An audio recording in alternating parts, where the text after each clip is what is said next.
Hello दोस्तों, 21 सितंबर को आप 16 दिन का पुण्य कमा सकते हैं अगर किसी कारणवश आप पितृपक्ष में श्राद्ध, तर्पण या पितृ कार्य कुछ भी ना कर पाए तो पितृ अमावस्या को आप कुछ उपाय कर सकते हैं। सुबह स्नान करें, दक्षिण दिशा की तरफ मुँह करके पितरों का स्मरण करें, तिल, कुशा, जल, अक्षत लेकर पितरों का तर्पण किए। तर्पण करें मतलब पिंड दान करें, आटे के पिंड बनाए, उसमें तेल और घी मिलाकर। पितृपक्ष का पुण्य प्राप्त होगा। और पिंड दान करें, किसी योग्य ब्राह्मण को भोजन कराएं। यदि ब्राह्मण उपलब्ध ना हो तो अनाथ, वृद्ध या भूखे लोगों को भी भोजन करा सकते हैं। ऐसा करने से पितरों को तृप्ति मिलती है और वे संतुष्ट होकर आशीर्वाद देते हैं।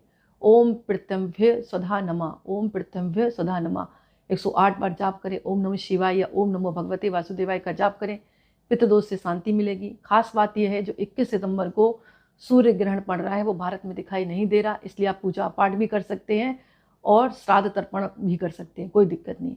अमावस्या की रात पीपल के वृक्ष के नीचे तिल के तेल का दीपक जलाएं, जल और दूध अर्पित करें, 7 परिक्रमा करें, पितरों का स्मरण करें। इससे पितरों की आत्मा को शांति मिलेगी, समृद्धि का आशीर्वाद मिलेगा। विशेष दान के तौर पर तिल है, कपड़े है, अनाज है, काला छाता है, जूते है, लोटा है, भोजन सामग्री और कुछ दक्षिणा दान देकर पितरों को प्रसन्न करने वाला मतलब ये कार्य करें इस दिन। इसके अलावा आप जो है यदि किसी को अपने पितरों का नाम, गोत्र, तिथि ज्ञात ना हो तो पितृ अमावस्या पर श्राद्ध करना सबसे उत्तम माना जाता है। अज्ञात व्रत भी तृप्त होते हैं, पूरे 16 दिन का पुण्य इस दिन मिल जाता है। संक्षिप्त तौर पर मैं कह सकती हूँ कि सुबह स्नान करें, पितरों का तर्पण करें, अन्न, तिल, वस्त्र, दक्षिणा दान करें, किसी ब्राह्मण या किसी भूखे को भोजन कराएं, पीपल के वृक्ष के नीचे दीपक जलाएं, पितरों का स्मरण करें।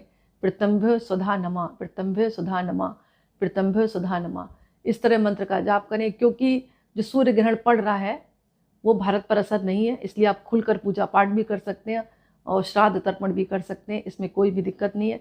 वैसे ये जो सूर्य ग्रहण है, आंशिक ग्रहण जो शुरुआत होगी वो शाम को 4:44 से है। पूर्ण ग्रहण पड़ेगा 6:23 पर। पूर्ण ग्रहण समापन है लगभग 6:25 पर।